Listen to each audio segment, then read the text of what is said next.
Selamat malam pemirsa, 1 Juni 2021 seluruh pegawai KPK akan beralih status menjadi aparatur sipil negara atau ASN.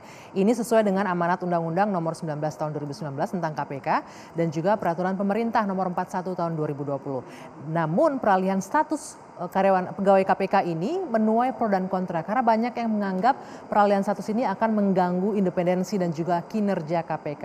Tidak hanya itu, dalam masa proses peralihan ini juga dilakukan penyaringan atau screening terhadap pegawai KPK dengan wawasan kebangsaan. Nah, ini juga yang menuai pro dan kontra karena banyak yang menganggap bahwa pertanyaan yang muncul dalam penyaringan ini tidak relevan dengan tupoksi KPK. Kita akan membahasnya malam hari ini di dua sisi bersama saya, Dwi Anggia.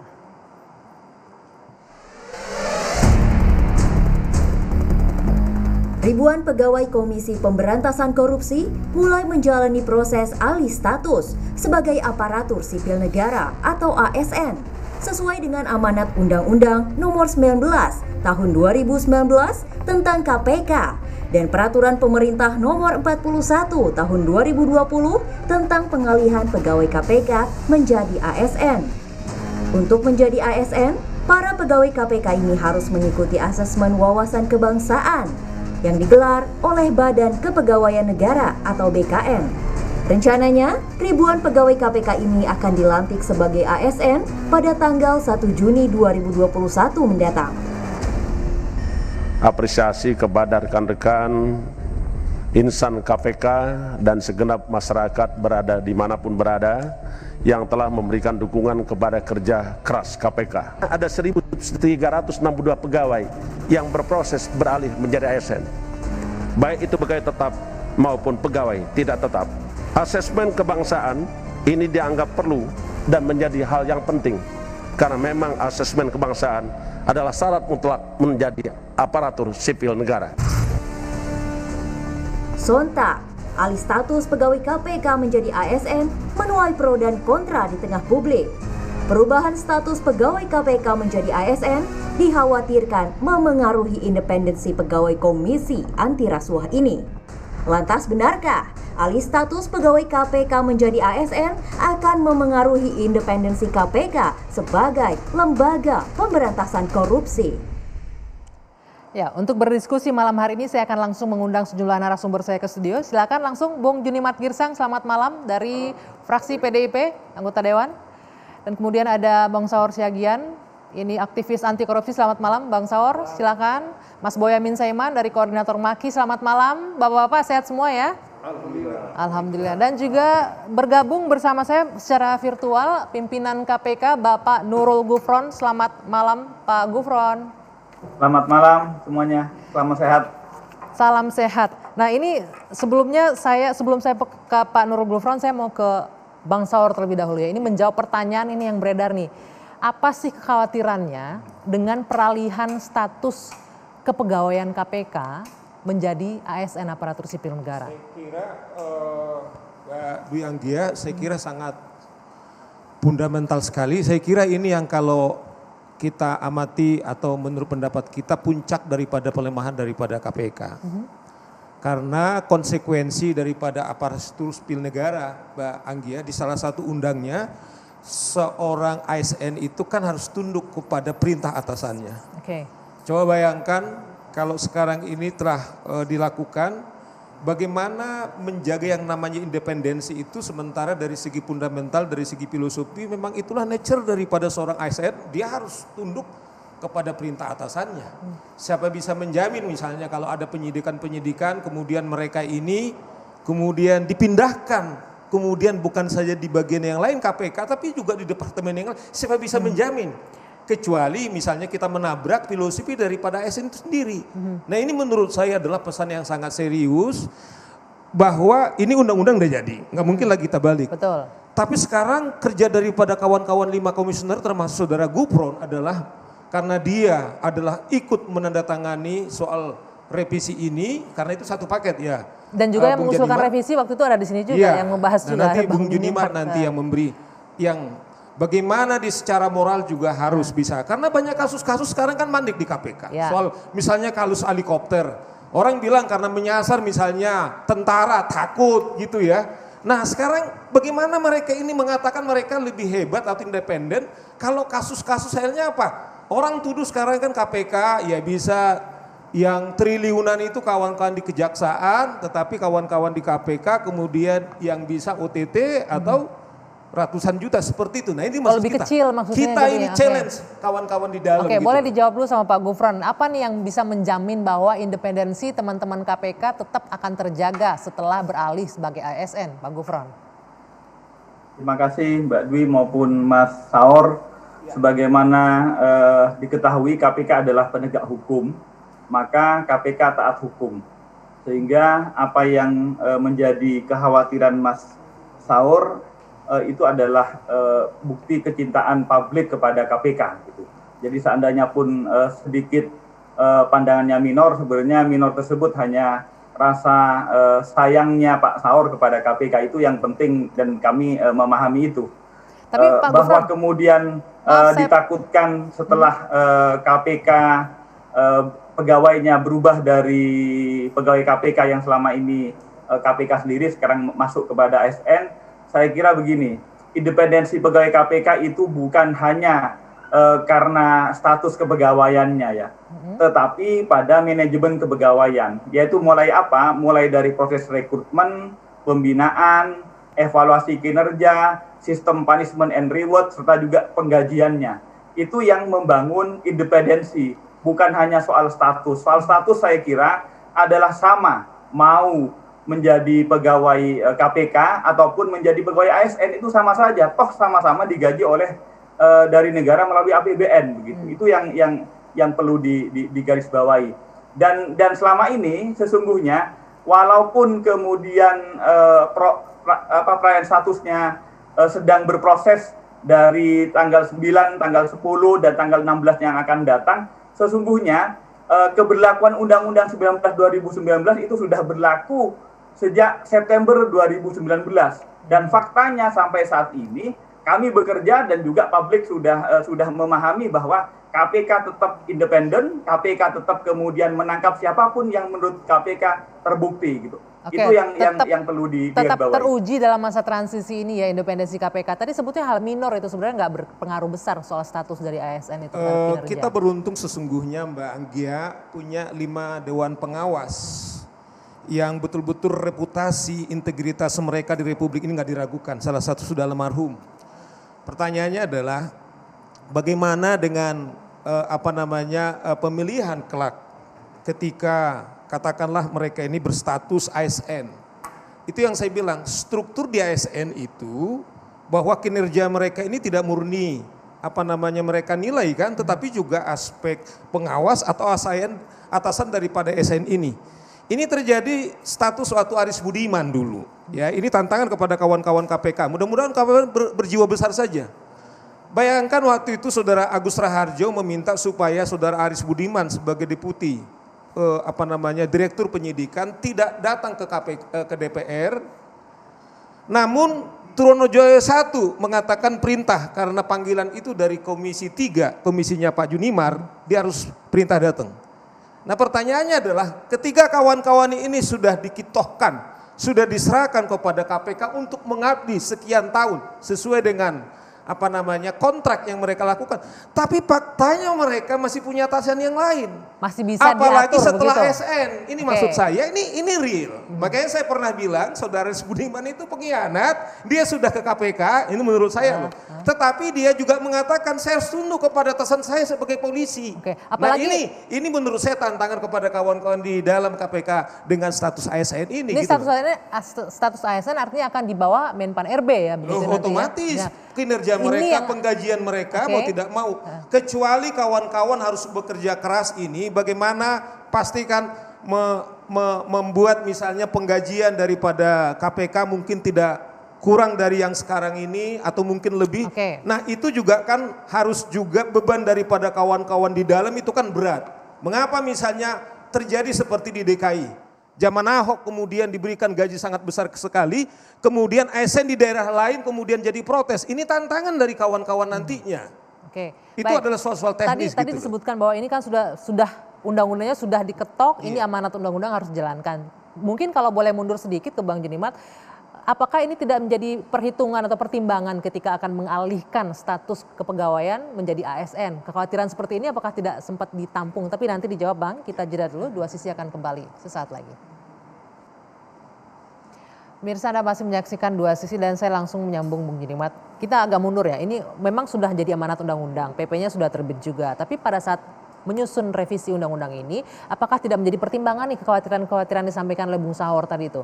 Mengenai independensi lah, karena beralih status jadi ASN, nanti kalau menghadapi kasus-kasus besar akan gampang dimutasi kemana-kemana begitu.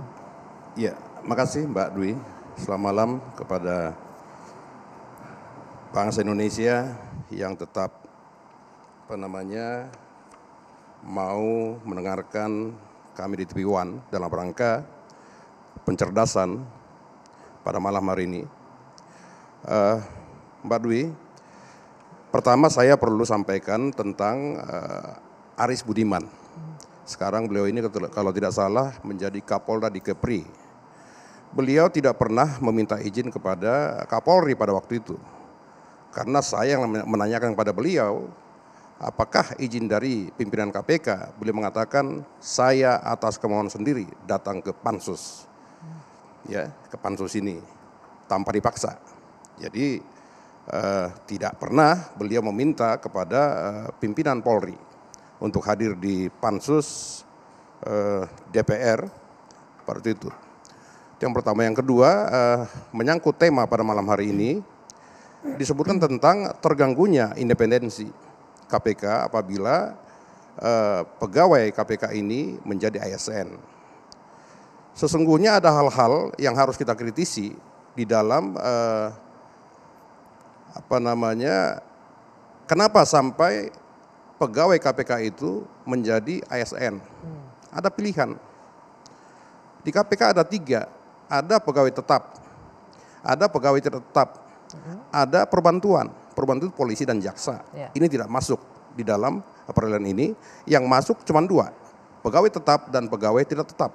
Nah, ketika pegawai tetap tidak mau menjadi ASN, maka dia bisa menjadi P3K, ya kan? Dengan perjanjian, dia menjadi P3K dan semua ini nanti diatur dalam peraturan komisi KPK itu sendiri. Nah, seterusnya kalau disebutkan independensi akan terganggu, menurut saya, ya ini semua kembali kepada mentalitas dan moralitas.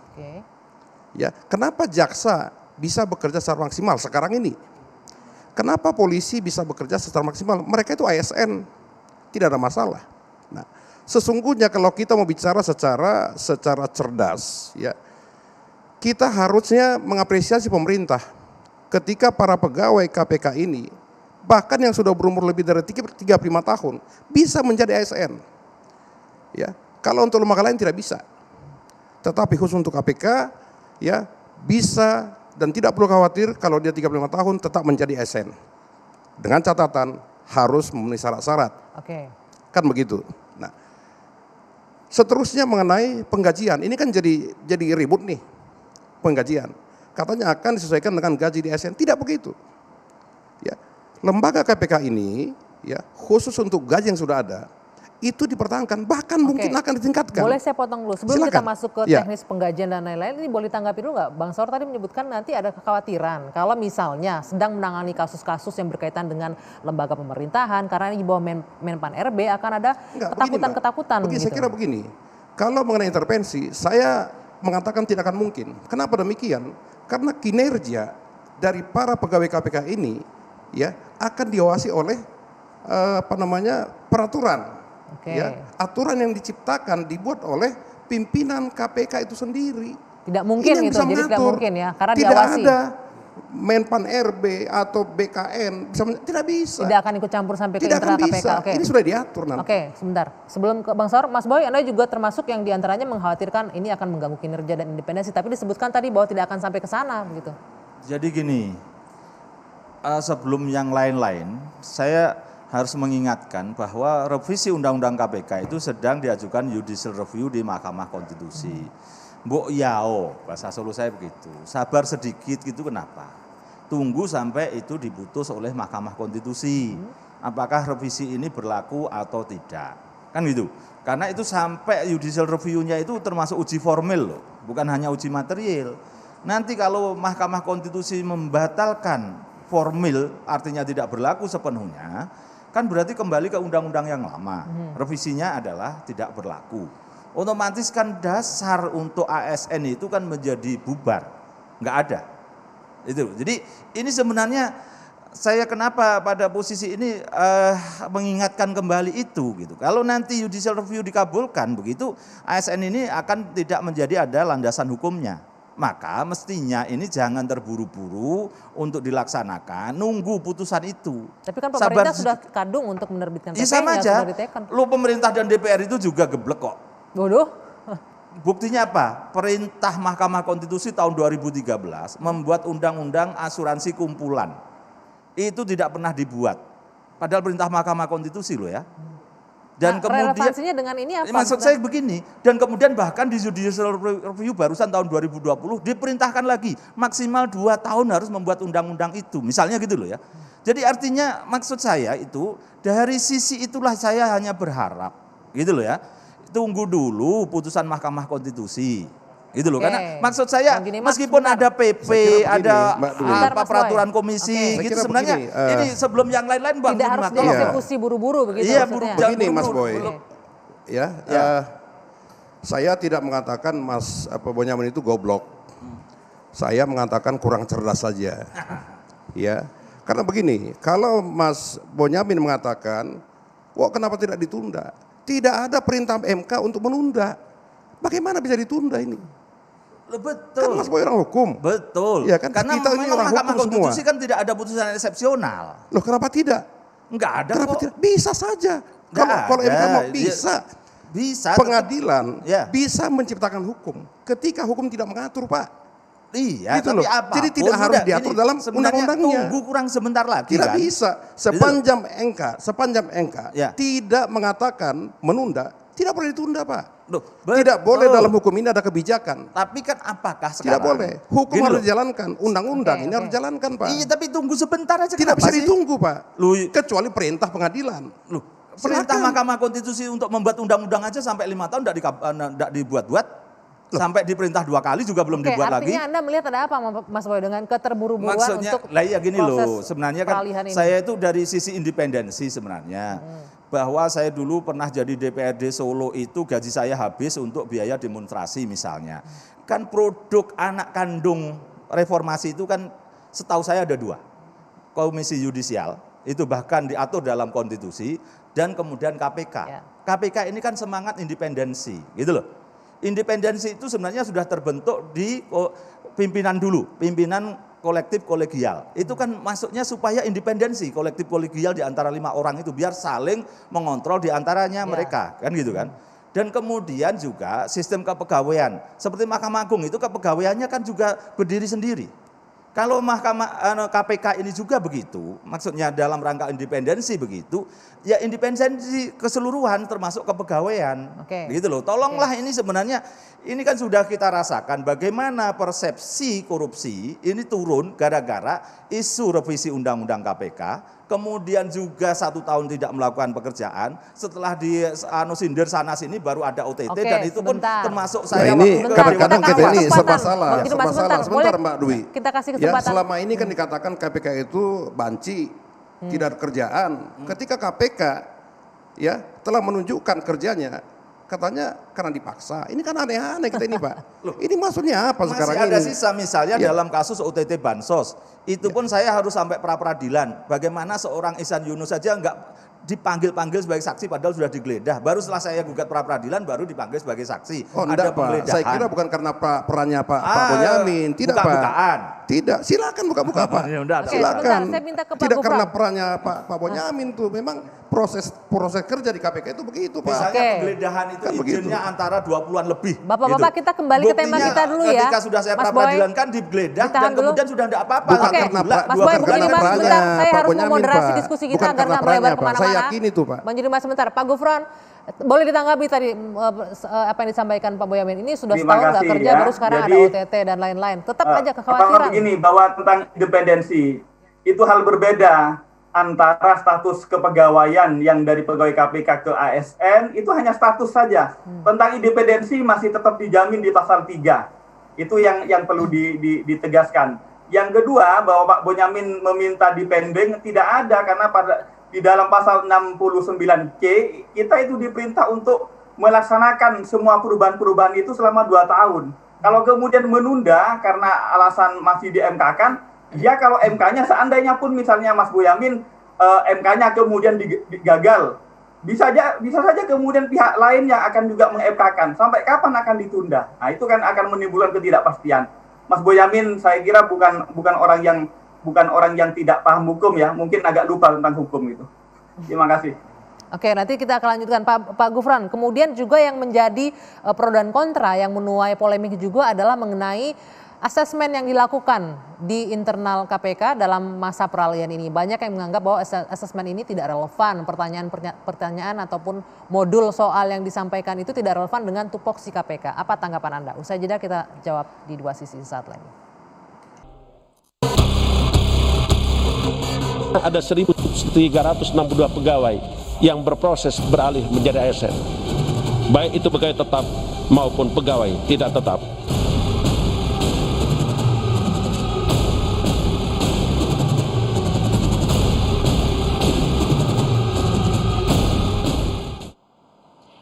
Kita lanjutkan kembali Dua Sisi pemirsa. Saya mau menyambung ke Pak Gufron. Pak Gufron, ini yang beredar sekarang di luar ini adalah mengenai proses penyaringan atau screening yang dilakukan dalam masa peralihan status menjadi ASN. Muncul, beredar keluar pertanyaan-pertanyaan dalam 2 hari asesmen yang dilakukan itu adalah pernyataan dan juga pertanyaan yang tidak ada relevansinya dengan tupoksi KPK. Misalnya mulai dari apa pendapat Anda tentang Partai Komunis Indonesia, terhadap HTI, FPI dan juga LGBT, dan ada beberapa lain yang muncul keluar. Halo, mati. Pak Gufron? Ya, kita akan mencoba memperbaiki komunikasi kami dengan Pak Gufron yang terputus. Saya ke Bapak-Bapak yang di sini, boleh mungkin Bang Saur, kalau Anda melihatnya ketika muncul proses screening dalam proses peralihan, ini ada 2 hal nih, proses peralihan ASN yang juga jadi pro dan kontra, kemudian proses screening yang dilakukan. Apa message yang mungkin Anda tangkap di luar sana terkait dengan proses penyaringan? Tadi Mbak Dwi kan memulai ini adalah proses peralihan. Ya. Dwi, kawan-kawan di KPK itu sebelum mereka menjadi pegawai KPK, kemudian mereka itu di screening, nggak tanggung-tanggung. Yang screening itu adalah teman-teman Kopassus. Oke. Bahkan kawan-kawan penyidik yang dari kepolisian, misalnya katakanlah Novel Baswedan konkretnya. Dia ini terakhir posisinya adalah sebagai Kasat Serse di Bengkulu. Artinya bayangkan posisi dia perwira menengah, tentu ini adalah proses panjang sampai karirnya cemerlang. Artinya faktor-faktor ideologis dan lain-lain itu mestinya kan tidak ada lagi. Nah kalau ini lagi ditanya, menurut saya adalah satu penghinaan, bahkan ada tuduhan-tuduhan yang menyimpang dari tupoksi kawan-kawan di KPK seakan-akan benar, misalnya soal itu yang tuduhan Taliban ini misalnya. Kalau saya kan melihat Mbak Dwi, apakah pernah kawan-kawan di KPK satu orang pun pernah terlibat katakan dalam konteks hukum misalnya soal teroris? Sebenarnya sederhana sekali. Tetapi kan yang disasar adalah kawan-kawan yang tidak mau kompromi soal katakanlah pemberantasan korupsi. Kemudian dituduh dengan Taliban. Nah kalau pertanyaan-pertanyaan itu muncul lagi, itu menurut saya adalah bukan saja melawan logika sehat, tetapi seperti itu melegitimasi atau meragukan kawan-kawan tersebut. Oke, baik. Boleh ditanggapi Pak Gufron. Oke Mbak, jadi perlu dipahami ya bahwa Undang-Undang 19 2019 di pasal 1 angka 6 itu memerintahkan bahwa pegawai KPK adalah ASN. Maka siapa dan siapa ASN ini merujuk pada Undang-Undang 5 2014 tentang ASN. Apa yang memiliki kompetensi? Kompetensinya itu 2 hal. Kompetensi di bidangnya dan juga kesetiaan. Kompetensi di bidangnya, teman-teman pegawai KPK itu telah melalui proses uji kompetensi.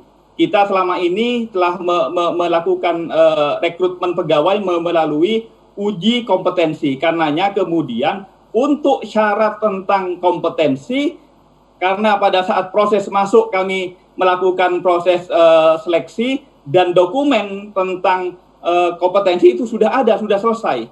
Yang belum ada, pada saat rekrutmen itu belum ada uji tentang kesetiaan terhadap ideologi Pancasila, terhadap Undang-Undang Dasar dan pemerintah yang sah. Pak Gufron, artinya, sebentar maaf saya potong, Pak Gufron, apakah ini artinya seperti yang Bang Sor bilang, ini seolah-olah membenarkan ada krisis ideologi di dalam internal KPK atau bahkan membenarkan ada tudingan dalam tanda kutip Taliban seperti yang disampaikan Bung Gufron, Bung Saur tadi?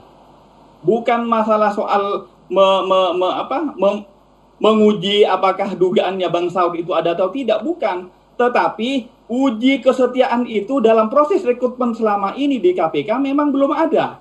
Sehingga untuk memenuhi azas prosedur, bagaimana kita kemudian untuk memastikan bahwa kesetiaannya teruji atau tidak, tentu kan harus memenuhi prosedur dan syarat. Maka untuk memperoleh prosedur itu, maka harus melalui proses prosedur dan juga supaya ada dokumentasinya gitu. Pak Gufron, saya bahkan dapat informasi dari teman-teman di KPK juga menyebutkan ketika di awal mereka di screening ini mereka ada proses induksi, bahkan itu dilakukan oleh tim Kopassus dan Bais juga. Apakah itu tidak cukup untuk meyakinkan bahwa mereka punya integritas tinggi dan juga setia terhadap NKRI?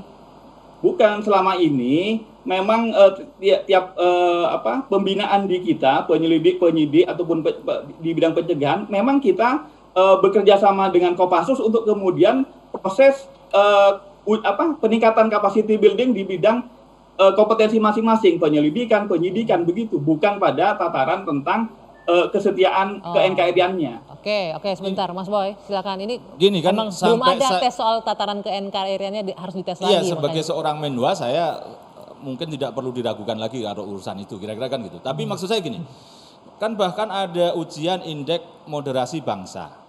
Justru KPK yang sudah lulus sampai sekarang tidak dipecat, tidak dilaporkan Dewan Pengawas, tidak dilaporkan pengawas internal. Artinya lurus-lurus saja kerja selama ini.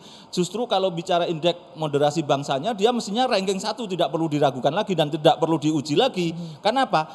Memberantas korupsi itu kan menjaga NKRI, keutuhan NKRI. Kalau korupsi terus-terusan hari ini kita biarkan, keadilan dan persatuan termasuk kesejahteraan bisa bubar negara ini. Justru mestinya kan harus diapresiasi itu, tidak perlu lagi diragukan. Kalau meskipun saya tetap konsisten tadi loh ya, menolak jadi ASN karena ini independensinya termasuk dijaga itu, dan selama ini sudah baik kan gitu loh, ngapain dirubah-rubah lagi. Dan ini satu cerita lucu saya sampaikan, bahkan ada beberapa yang dulu sangat getol setuju revisi undang-undang KPK, setelah kemarin ada OTT itu malah mereka tanya ke saya, masih bisa diandalkan nggak KPK? Jadi malah begitu gitu. Bahkan padahal tadinya ya mantan anggota legislatif lah yang dulu setuju revisi undang-undang KPK. Bahkan tanya ke saya, masih bisa diandalkan nggak KPK yang sekarang? Pak Gufron sudah dijawab Pak Gufron, pertanyaan besar itu. Oke. Ya, saya menjawab kedua hal itu ya. Jadi bahwa di titik substansi material saya sepakat dengan pendapatnya Mas Boyamin.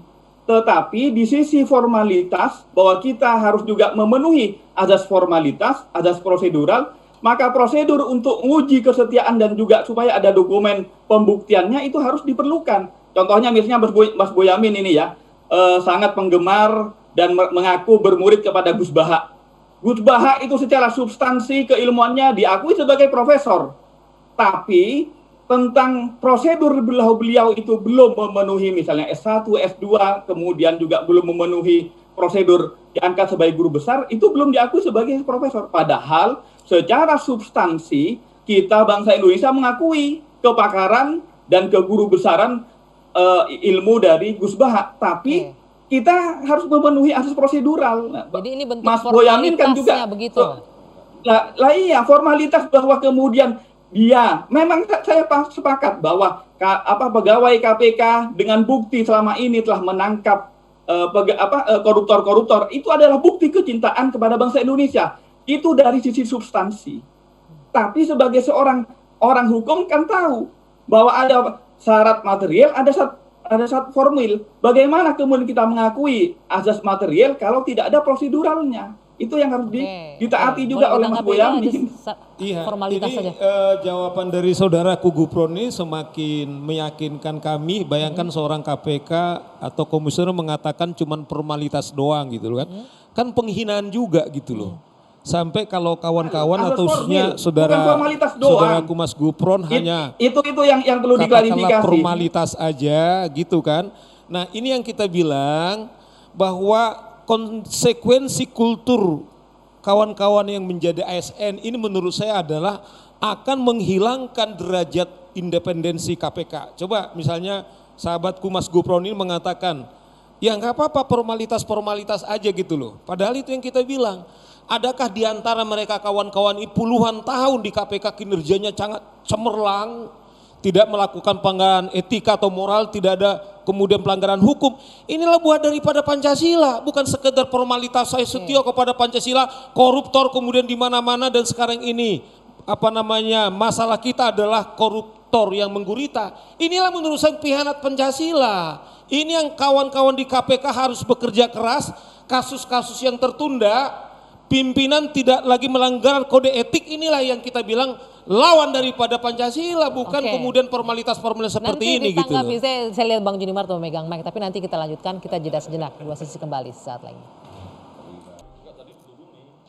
Anda kembali di Dua Sisi, pemirsa, saya lanjutkan Bung Juni Mart, tadi yang terpotong ini, Anda tergelitik dengan pernyataan tadi soal ini hanya formalitas saja, uji screening dan lain-lain. Iya, Pak Gupron, mungkin Pak Gupron salah ucap nih, ya.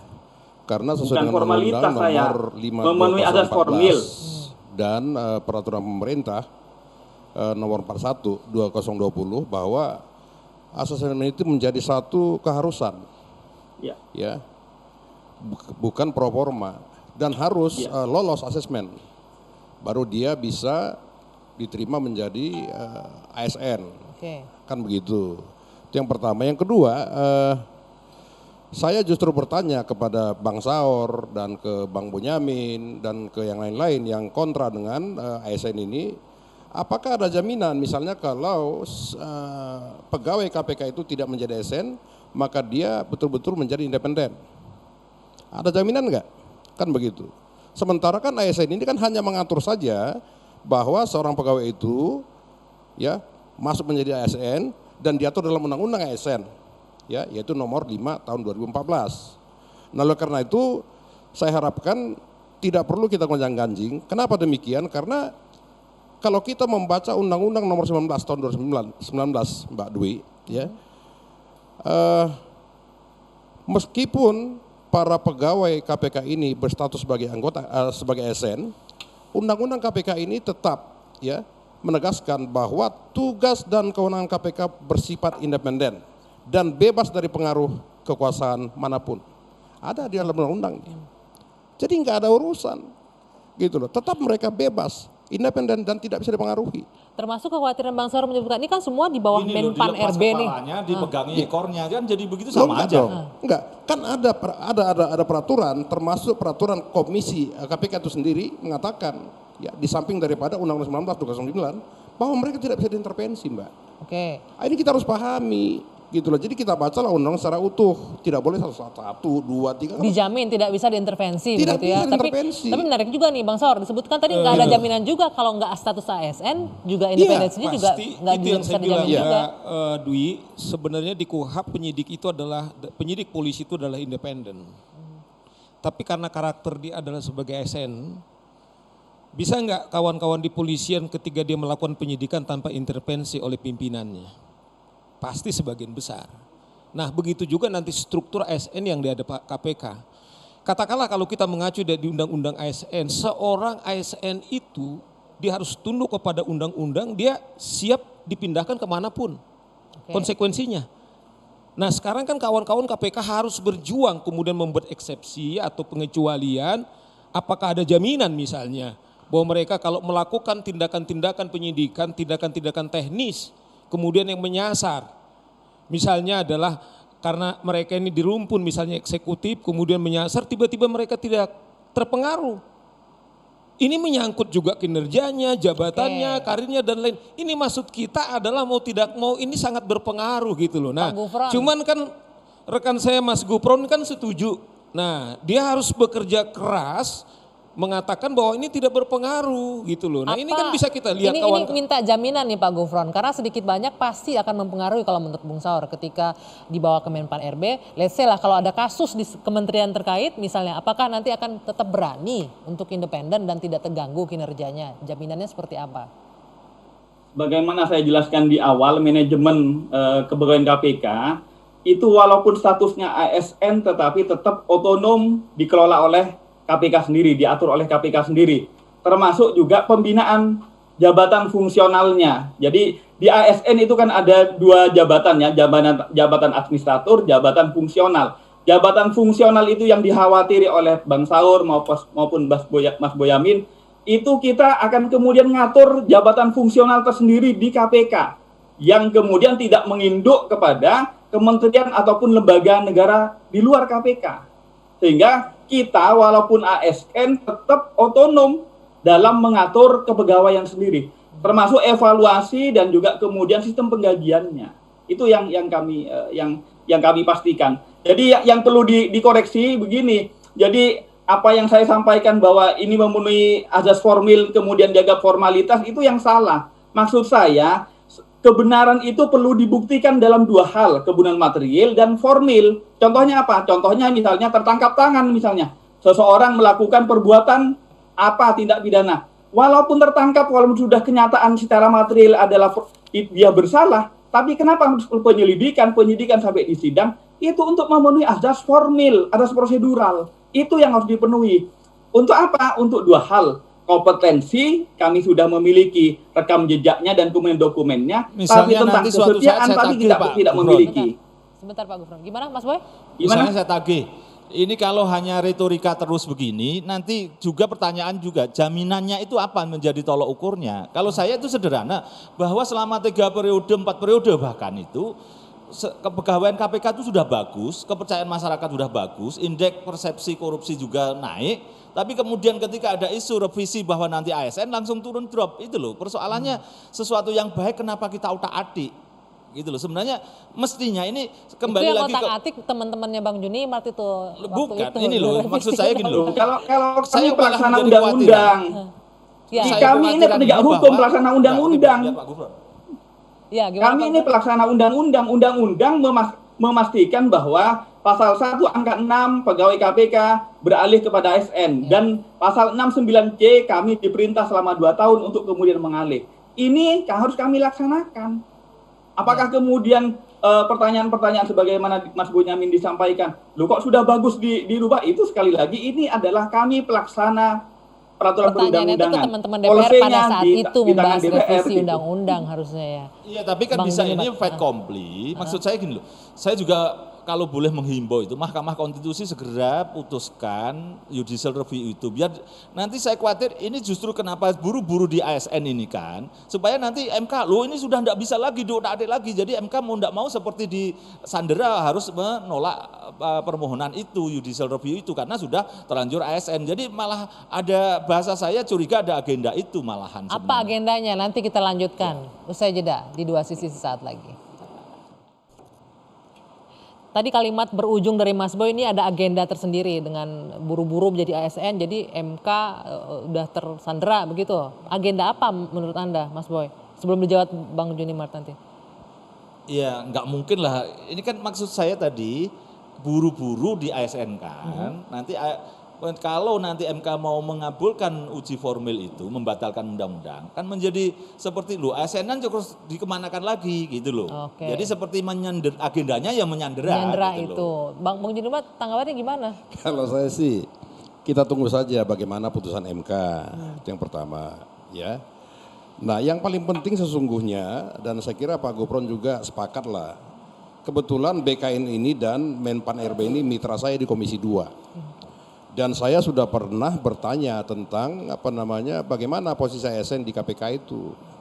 Nah lalu Pak Menteri dan bahkan Pak Arya kepala BKN itu mengatakan mereka sudah beberapa kali dalam melakukan pertemuan Pak Bonyamin ya dengan para pimpinan KPK dan para direktur di sana untuk menata bagaimana yang baik kepada para pegawai ini.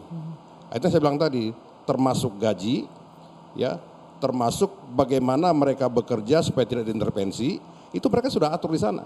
Jadi sudah ada percakapan-percakapan di antara Menpan RB, Kepala BKN dan para pimpinan KPK, termasuk para direktur, ya, untuk menata secara sistem, ya, yang lebih baik, lebih dahsyat bagaimana KPK ini ke depan. Oke, termasuk diatur juga, karena ini kan diatur jabatan fungsional belum diatur sampai ke bawah semuanya nih, hanya ya, nanti akan struktural diatur. saja, deputi, sekjen. Maka di samping itu akan diatur, yang jadi pertanyaan bagaimana tentang penggajian. Nah, maka kita sarankan agar nanti setelah dalam final itu Presiden menerbitkan Perpres tentang gaji-gaji para pegawai KPK ini. Saya kira ini paling penting. Ini kan peralihan. Jadi mereka ini kalau dalam konteks ideologi kan insan-insan Pancasila nggak telah diragukan lagi. Sudah memberantas para pengkhianat Pancasila yang saya bilang tadi, para koruptor-koruptor tersebut. Menurut saya ini mestinya teknis seperti ini sudah ditiadakan kecuali rekrutmen ASN yang baru. Dan yang kedua, saya dorong juga kawan-kawan ketika sudah memilih KPK termasuk dengan revisi ini, mereka juga tidak boleh lagi kemudian ragu-ragu. Ketika mereka memang katakanlah tidak pas misalnya segera keluar. Tapi begitu memang mereka tetap bertahan, harus bertarung di dalam. Seperti Junimart bilang itu ya jangan sampai bisa diintervensi. Kalau memang mereka itu lebih terhormat, mereka kemudian keluar atau melawan gitu loh. Tetapi jangan lagi ada alasan, karena apa? Ini undang-undang sudah berjalan, kecuali yang tadi bilang Mas Boy. Betul Mas Boy itu. Kawan-kawan di MK juga harus mendengarkan ini juga. Ini juga kita ragu juga kepada kawan-kawan di MK. Kasusnya lama sekali, sudah mau menjelang setahun ini. Ya benar loh, Bang Sar, tapi kita nggak bisa konfirmasi MK-nya nggak ada di sini. Ketepatan saya adalah kuasa hukum, ketepatan saya juga kuasa hukum daripada para penggugat ini. Saya kuasa hukum Pak Agus, Pak Laude. Ini juga rasa keadilan masyarakat juga. Kan di DPR, iya, kan saya pikir rapat juga kerja dengan MK. Kan boleh ditanya kenapa itu lama sekali nggak putusan. Gitu. Jadi masukan saja, kita nggak bisa konfirmasi ya. Ya paling Jadi artinya pada posisi begini loh ya. Sekarang nanti mudah-mudahan ini bisa kita tagih. Independensi ini kalau nanti ternyata KPK itu semakin menurun, juga indeks persepsi nanti semakin turun, kemudian 5 tahun lagi terus tiba-tiba ya berarti dulu keliru terus dirubah lagi. Bagaimana mau turun Bang Bon? Sekarang ini ya dalam hitungan bulan 2 menteri ketangkep Pak. Gubernur ketangkap Pak, para kepala ketangkap. Tapi saya meragukan apakah Ketua KPK tahu persis penangkapannya ini. Pasti tahu lah. Coba Bang Gufron, diragukan pimpinan KPK nggak tahu OTT yang berlangsung dalam beberapa waktu terakhir. Ya pasti tahu lah. Nggak mungkin ya. Bang Bong Yamin ini kayak bukan orang hukum. Kalau nggak tahu. Bagaimana tidak tahu? Kolektif kolegial. Enggak, bagaimana tidak tahu untuk kemudian menangkap dan kemudian meng-OTT itu bagian dari pelaksanaan penyelidikan. Untuk menyelidik itu perlu surat penyelidikan dari pimpinan. Sehingga kalau mengatakan pimpinan tidak tahu berarti logikanya kebalikan gitu. Gubron tahu, ketua apakah tahu? Kenapa? Maksudnya apa? Maksudnya apa, Mas Boy? Enggak bisa saya jelaskan. Kan saya ketua KPK bayangan. Ada indikasi bahwa nggak solid nih di internal pimpinan KPK, maksudnya begitu. Jadi ada yang tahu, ada yang tidak nih, sprindik diterbitkan. Setahu saya KPK apapun tahu tidak tahu, pimpinan KPK itu kan berlima. Pimpinan KPK itu berlima, mau 2, mau 3 atau 4 atau 5. Itu adalah tugas dari kolektif kolegial gitu. Oke, mau sekali 4 lagi, orang saja yang tahu, pimpinan atau ketua KPK-nya nggak tahu juga tetap bisa jalan begitu Pak Gufron ya? Bisa jalan, tiga jalan. Jadi tiap sadap itu pasti kemudian melalui pimpinan yang minta izin kepada Dewas untuk melakukan penyadapan, apalagi penangkapan gitu. Terjawab itu Mas Boy tadi? Ya. Apapun proses ini perlu kita kritisi. Maksud saya begini, lebih sedikit lah saya ya. Saya berharap segera libur gitu loh, segera pensiun jadi detektif partikelir dan ketua KPK bayangan. Pengen jadi lawyer gitu loh sebenarnya, segera profesional itu. Tapi kan bahasanya Pak Saur ini sampai harus meluangkan waktunya, tidak digaji oleh siapa-siapa, kita juga tidak punya memang ini hanya paguyuban maki itu gitu kan, tidak ada organisasi, tidak ada pendanaan. Ya maksud saya ini KPK harus lebih bagus gitu loh. Tidak perlu ketua KPK bayangan seperti Boyamin sebenarnya gitu loh, harus gugat pra-peradilan. Baik, Bapak-bapak, kita harus cut ini perbincangan, tapi apapun itu kita sepakat karena ini sudah menjadi amanat undang-undang, harus dilaksanakan. Mudah-mudahan apa yang berlangsung sekarang proses proses peralihan dan juga proses penyaringan atau screening terhadap pegawai KPK menjadi satu batu loncatan agar KPK bisa bekerja dengan lebih baik dan menurunkan indeks korupsi di tanah air tentunya. Saya Dwi Anggia, saya akhiri Dua Sisi malam hari ini. Selamat malam, sampai jumpa.